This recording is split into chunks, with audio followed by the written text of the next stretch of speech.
ರಸ್ತೆ ಡಾಂಬರೀಕರಣ ಪೂರ್ಣಗೊಳ್ಳಬೇಕು. ರಸ್ತೆ ಡಾಂಬರೀಕರಣ ಪೂರ್ಣಗೊಳ್ಳಲೇಬೇಕು. ರಸ್ತೆ ಡಾಂಬರೀಕರಣ ಪೂರ್ಣಗೊಳ್ಳಲೇಬೇಕು. ಬೇಕೇ ಬೇಕು.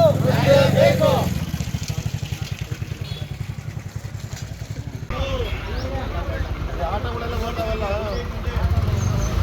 ಅವ್ರು ಏನು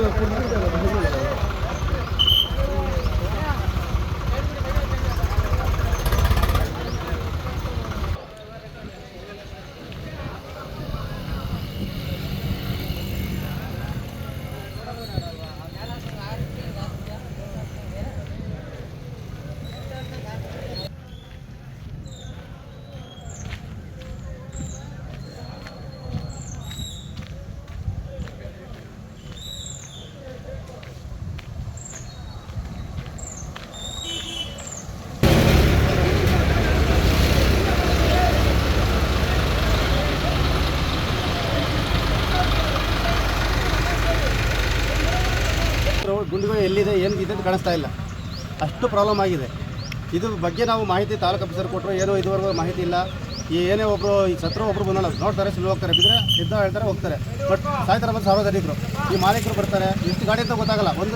ಒಂದು ನಿಮಿಷ ಟೈಮ್ ಇರಲ್ಲ ಇಲ್ಲಿ. ಆ ಥರ ಲಾರಿಗಳು ಟ್ರಾಕ್ಟರ್ಗಳು ಓಡ್ತಾ ಇರ್ತವೆ, ಬರ್ತಾರೆ, ಲೋಡ್ ಬರ್ತಾ ಇರುತ್ತೆ, ಲೋಡ್ ಹೋಗ್ತಾ ಇರುತ್ತೆ. ಬಟ್ ಇದ್ರ ಬಗ್ಗೆ ಕೇಳೋಂತ ಹೋಗೋದ್ರೆ ಯಾರೂ ರೆಸ್ಪಾನ್ಸು ಮಾಡಲ್ಲ. ಅದಕ್ಕೋಸ್ಕರ ನಾವು ಇವತ್ತು ಈ ಪ್ರತಿಭಟನೆ ಮಾಡ್ತಾ ಇದ್ದೀವಿ. ಹಾಗಾಗಿ ಅಧಿಕಾರಿಗಳು ಏನು ಸಂಬಂಧಪಟ್ಟ ಅಧಿಕಾರಿಗಳು ಅವ್ರವ್ರು ಬಂದು ನಮಗೆ ಹಿತಾಸಕ್ತಿ ಎದೇನು ಅಂತ ನಮ್ಮ ಮಾಹಿತಿ ಪ್ರೆಷರ್ಗಳಿದೆ ಸರ್. ಇಲ್ಲಿಂದ ಒಂದು 5-6 ಪ್ರೆಷರ್ ಇದೆ. ಗ್ರಾಮಸ್ಥರು ಯಾಕೆ ಬರ್ತಾ ಇಲ್ಲ? ಗ್ರಾಮಸ್ಥರುಗಳು ಯಾಕೆ ನಿಮ್ಮ ಜೊತೆ ಕೈ ಜೋಡಿಸ್ತಾ ಇಲ್ಲ? ಗ್ರಾಮಸ್ಥರಿಗೆ ಸಮಸ್ಯೆ ಬೇಕಾಗಿಲ್ವಾ? ತುಂಬ ಸರಿ ಆಗಿದೆ. ಗ್ರಾಮಸ್ಥರಿಗೆ ಏನಾಗಿದೆ ಗೊತ್ತಾ ಸರ್, ಕೂಲಿ ಕಾರ್ಮಿಕರು ಎಲ್ಲ ನಮ್ಮ ಬಡಕರಿತಾರೆ, ಎಲ್ಲ ಬಡವರು ಇರೋದು. ಸುಮಾರು ಜನ ಕೆಲಸ ಕಾರ್ಯಕ್ಕೆ ಹೋಗ್ತಾರೆ. ಇವತ್ತೇ ನಾನು ಪ್ರತಿಭಟನೆ ಬರ್ತಾರೆ, ಅವ್ರ ಕಡೆ ಕೆಲಸ ಕಾಣಲ್ಲ ಅಲ್ಲಿ. ಇವತ್ತೇನಾರು ಕೆಲಸ ಬಂದಿದ್ದೆ ಬರ್ತಾರೆ, ಅವ್ರು ನಾಳೆ ಕೆಲಸ ತಗೊಳ್ಳಲ್ಲ. ಅದಕ್ಕೋಸ್ಕರ ಏನು ಮಾಡ್ತಾ ಇದ್ದಾರೆ ಅಂದರೆ ನಮಗೆ ಸಪೋರ್ಟ್ ಮಾಡಿ ಎಲ್ಲ ಇದು ಮಾಡ್ತಾ ಇದ್ದಾರೆ. ಈ ಪ್ರತಿಭಟನೆ ವಿಷಯವಾಗಿ ಈ ನಮ್ಮ ಹುಡುಗರೆ ಅದಂತಾರೆ ಕಳೆಗಳು ನನ್ನ ಗಾಡಿ ಬಿದ್ದು ಮೋರಿ ಹತ್ರ ಫುಲ್ ರೀತಿ ಮಾಡಿ ಗಾಡಿನೇ ಕಳಿಸಿಲ್ಲ. ಅದರಿಂದ ನಾವು ಪ್ರತಿಭಟನೆ ಮಾಡ್ತಾ ಇದ್ದೀವಿ. ಈಗ ರಸ್ತೆಯಲ್ಲಿ ನೂರಾರು ಲಾರಿಗಳು ದೊಡ್ಡ ಲಾರಿಗಳು ಓಡಾಡ್ತಾ ಇದ್ದಾವೆ. ಸಾರ್ವಜನಿಕರಿಗೆ ತುಂಬ ತೊಂದರೆ ಆಗ್ತಾ ಇದೆ. ಇಲ್ಲಿ ಓಡಾಡೋ ಲಾರಿಗಳಿಂದ ಅಕ್ಕಪಕ್ಕ ಇರುವಂಥ ಸಾರ್ವಜನಿಕರ ಮನೆಗಳಲ್ಲಿ ಧೂಳಿಸಿ ಅನೇಕ ಕಾಯಿಲೆಗಳು ಬರ್ತಾ ಇದ್ದಾವೆ.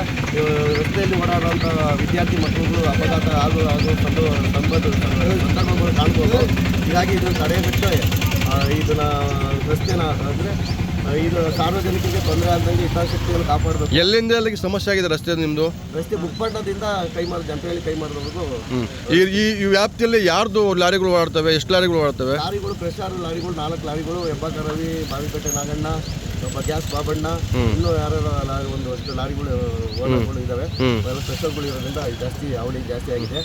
ಇದನ್ನ ಕೂಡಲೇ ಮೇಲಧಿಕಾರಿಗಳು ಬಂದು ತನಿಖೆ ಮಾಡಿ ಪ್ರೆಷರ್ನ ಸಂಪೂರ್ಣವಾಗಿ ಅಧಿಕಾರಿಗಳು ಯಾರು ಬರಲ್ವಾ?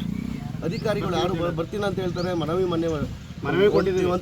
ಒಂದು ತಿಂಗಳು ಕೊಟ್ಟು ಮನವಿ ಕೊಟ್ಟಿದ್ವು. ಅದನ್ನ ಗಡುವು ಕೊಟ್ಟಿದ್ವು. ಅದನ್ನ ತಗೊಂಡ್ರು ಅದು ಇದು ಕ್ರಮ ತಗೊಂಡಿಲ್ಲ. ಹಾಗಾಗಿ ನಾವು ಈ ಇವತ್ತು ಪ್ರತಿಭಟನೆ ಮಾಡೋಕ್ಕೆ ಮುಂದಾಗಿದ್ದೀವಿ. ಇನ್ನೂ ಅಕಸ್ಮಾತ್ ಇನ್ನು ಮುಂದೆ ಈ ಸಂಘಟನೆ ಪರವಾಗಿ ದೊಡ್ಡ ಮಟ್ಟದಲ್ಲಿ ರಾಜ್ಯಾದ್ಯಂತ ಹೋರಾಟ ಮಾಡೋಕ್ಕೆ ನಾವು ಮುಂದಾಗ್ತೀವಿ. ನಾವು ರಾಜ್ಯಾದ್ಯಂತ ಗಮನ ತಂದು ರಾಜ್ಯಾದ್ಯಂತ ಹೋರಾಟ ಮಾಡೋಕ್ಕೆ ಪ್ರೆಷರ್ಗಳ ವಿರುದ್ಧ, ರಸ್ತೆ ವಿರುದ್ಧ ಮಾಡೋ ಅಂಥವ್ರಿಗೆ ಹೋರಾಟ ಮಾಡ್ತೀವಿ ಅಂತೇಳಿ